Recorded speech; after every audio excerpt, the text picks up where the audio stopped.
कभी तुमने एक ऐसे घर का तस्वुर किया जहां दरवाजे बंद नहीं किए जाते, जहां मेहमान को खुदा का तहफा समझा जाता है?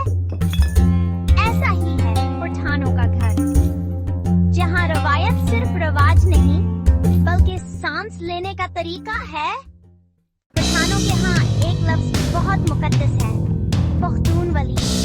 इसमें है गैरत, वफादारी, दोस्ती, दुश्मनी और सबसे बढ़कर इंसाफ। ये कानून किताबों में नहीं, दिलों में लिखा जाता है।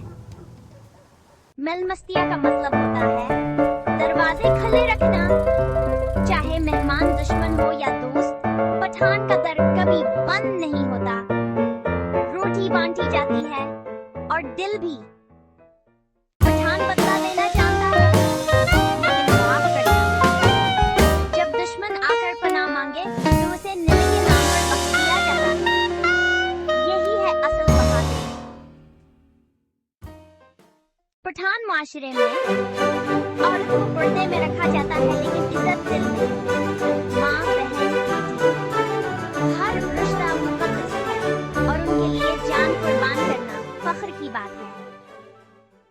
पठानों की रस्में सिर्फ पुरानी बातें नहीं, ये रोशनी है जो नस्लों को रास्ता दिखाती है।